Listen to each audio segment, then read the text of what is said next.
The Scarlet Letter. 13. Another view of Hester. In her late singular interview with Mr. Dimmesdale, Hester Prynne was shocked at the condition to which she found the clergyman reduced. His nerve seemed absolutely destroyed. His moral force was abased into more than childish weakness. It grovelled helpless on the ground, even while his intellectual faculties retained their pristine strength, or had perhaps acquired a morbid energy which disease only could have given them. With her knowledge of a train of circumstances hidden from all others, she could readily infer that, besides the legitimate action of his own conscience, a terrible machinery had been brought to bear, and was still operating on Mr. Dimmesdale's well-being and repose. Knowing what this poor fallen man had once been, her whole soul was moved by the shuddering terror with which he had appealed to her, the outcast woman, for support against his instinctively discovered enemy. She decided, moreover, that he had a right to her utmost aid.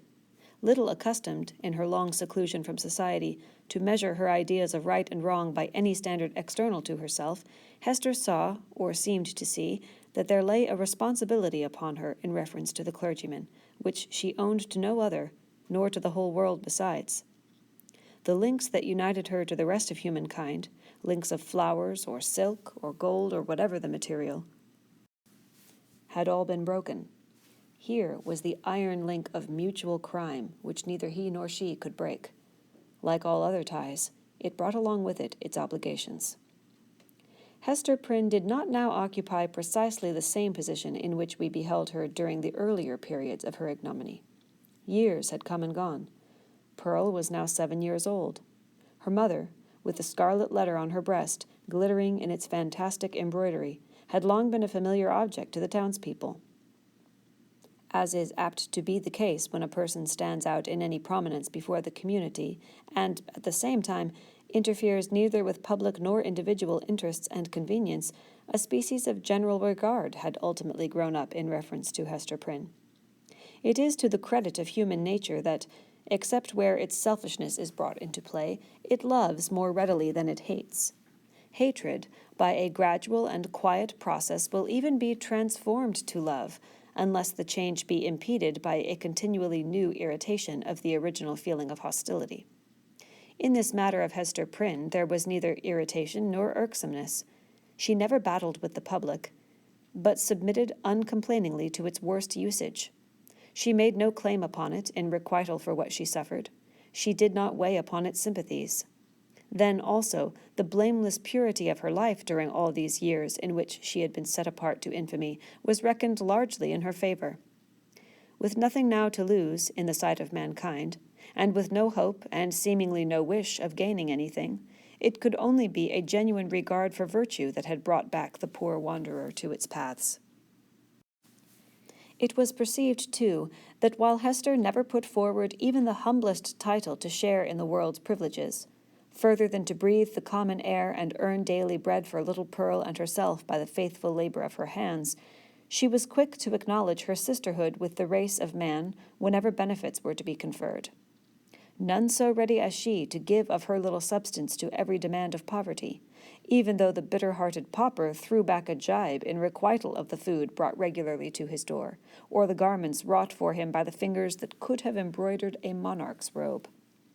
None so self-devoted as Hester when pestilence stalked through the town.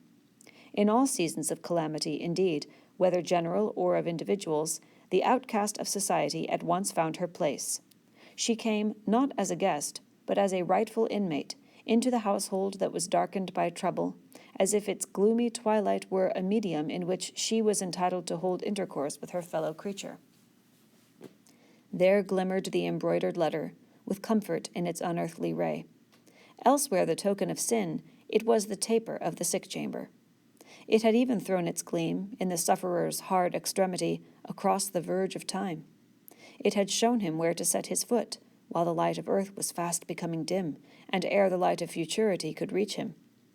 In such emergencies, Hester's nature showed itself warm and rich, a wellspring of human tenderness, unfailing to every real demand, and inexhaustible by the largest. Her breast, with its badge of shame, was but the softer pillow for the head that needed one. She was self-ordained a sister of mercy, or, we may rather say, the world's heavy hand had so ordained her, when neither the world nor she looked forward to this result. The letter was the symbol of her calling. Such helpfulness was found in her, so much power to do and power to sympathize, that many people refused to interpret the Scarlet A by its original signification. They said that it meant able, so strong was Hester Prynne, with a woman's strength. It was only the darkened house that could contain her. When sunshine came again, she was not there. Her shadow had faded across the threshold. The helpful inmate had departed, without one backward glance to gather up the meed of gratitude, if any were in the hearts of those whom she had served so zealously. Meeting them in the street, she never raised her head to receive their greeting. If they were resolute to accost her, she laid her finger on the scarlet letter and passed on. This might be pride, but was so like humility that it produced all the softening influence of the latter quality on the public mind. The public is despotic in its temper. It is capable of denying common justice when too strenuously demanded as a right, but quite as frequently it awards more than justice when the appeal is made, as despots love to have it made, entirely to its generosity. Interpreting Hester Prynne's deportment as an appeal of this nature, society was inclined to show its former victim a more benign countenance than she cared to be favored with, or perchance than she deserved. The rulers, and the wise and learned men of the community, were longer in acknowledging the influence of Hester's good qualities than the people. The prejudices which they shared in common with the latter were fortified in themselves by an iron framework of reasoning that made it a far tougher labor to expel them. Day by day, nevertheless, their sour and rigid wrinkles were relaxing into something which, in the due course of years, might grow to be an expression of almost benevolence. Thus it was with the men of rank, on whom their eminent position imposed the guardianship of the public morals. Individuals in private life, meanwhile, had quite forgiven Hester Prynne for her frailty. Nay, more, they had begun to look upon the scarlet letter as the token, not of that one sin for which she had borne so long and dreary a penance, but of her many good deeds since. "Do you see that woman with the embroidered badge?" they would say to strangers. "It is our Hester, the town's own Hester, who is so kind to the poor, so helpful to the sick, so comfortable to the afflicted." Then, it is true, the propensity of human nature to tell the very worst of itself, when embodied in the person of another, would constrain them to whisper the black scandal of bygone years. It was none the less a fact, however, that in the eyes of the very men who spoke thus, the scarlet letter had the effect of the cross on a nun's bosom. It imparted to the wearer a kind of sacredness, which enabled her to walk securely amid all peril. Had she fallen among thieves, it would have kept her safe. It was reported, and believed by many, that an Indian had drawn his arrow against the badge, and that the missile struck it and fell harmless to the ground. The effect of the symbol, or rather of the position in respect to society that was indicated by it, on the mind of Hester Prynne herself was powerful and peculiar. All the light and graceful foliage of her character had been withered up by this red-hot brand, and had long ago fallen away, leaving a bare and harsh outline, which might have been repulsive had she possessed friends or companions to be repelled by it. Even the attractiveness of her person had undergone a similar change. It might be partly owing to the studied austerity of her dress, and partly to the lack of demonstration in her manners. It was a sad transformation, too, that her rich and luxuriant hair had either been cut off or was so completely hidden by a cap that not a shining lock of it ever once gushed into the sunshine. It was due in part to all these causes, but still more to something else, that there seemed to be no longer anything in Hester's face for love to dwell upon. Nothing in Hester's form, though majestic and statue-like, that passion would ever dream of clasping in its embrace. Nothing in Hester's bosom to make it ever again the pillow of affection. Some attribute had departed from her, the permanence of which had been essential to keep her a woman. Such is frequently the fate, and such the stern development, of the feminine character and person, when the woman has encountered and lived through an experience of peculiar severity. If she be all tenderness, she will die. If she survive, the tenderness will either be crushed out of her, or, and the outward semblance is the same, crushed so deeply into her heart that it can never show itself more. The latter is perhaps the truest theory. She who has once been a woman and ceased to be so might at any moment become a woman again if there were only the magic touch to effect the transformation. We shall see whether Hester Prynne were ever afterwards so touched and so transfigured. Much of the marble coldness of Hester's impression was to be attributed to the circumstance that her life had turned, in a great measure, from passion and feeling to thought. Standing alone in the world, alone as to any dependence on society, and with little Pearl to be guided and protected, alone and hopeless of retrieving her position, even had she not scorned to consider it desirable, she cast away the fragment of a broken chain. The world's law was no law for her mind. It was an age in which the human intellect, newly emancipated, had taken a more active and a wider range than for many centuries before. Men of the sword had overthrown nobles and kings.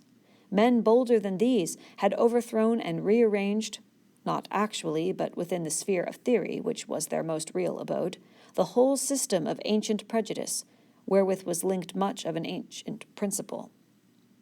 Hester Prynne imbibed this spirit.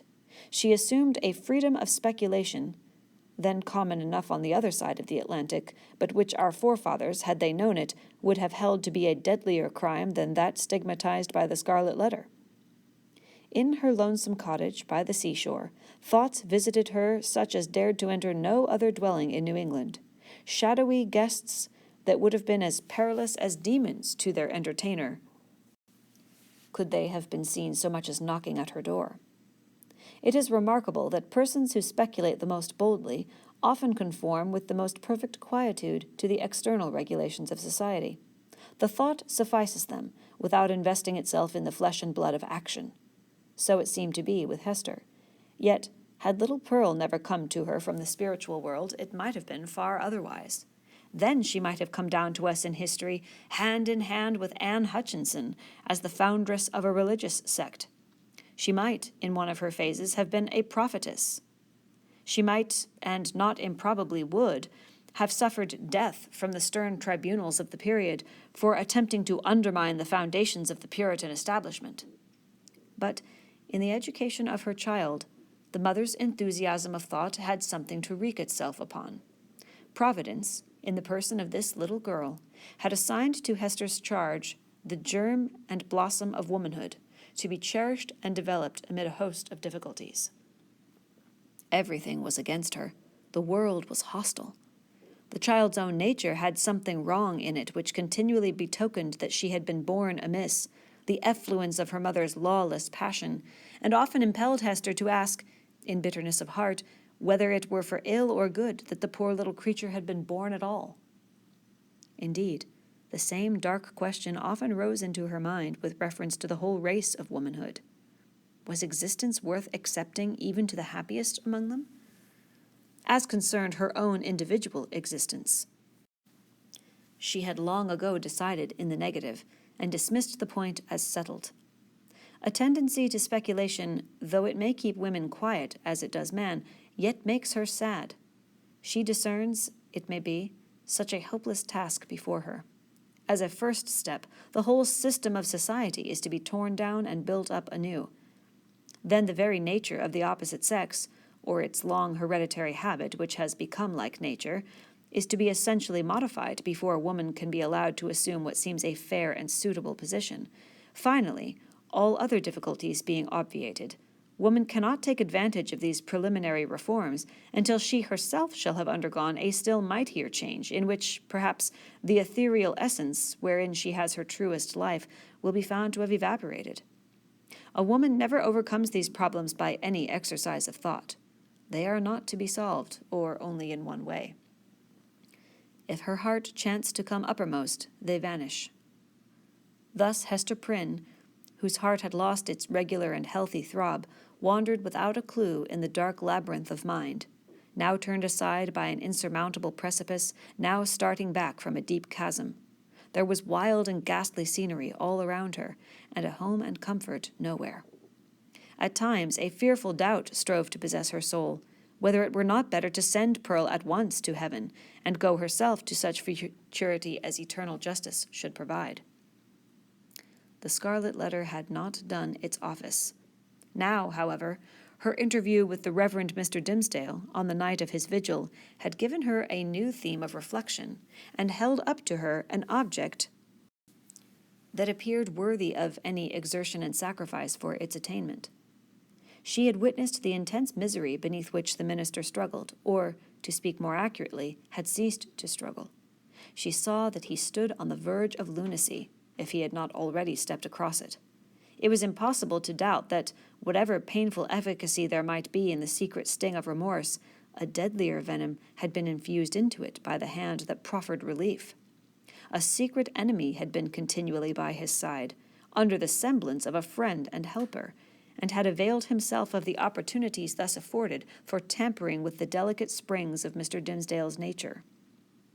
Hester could not but ask herself whether there had not originally been a defect of truth, courage, and loyalty on her own part in allowing the minister to be thrown into a position where so much evil was to be foreboded and nothing auspicious to be hoped.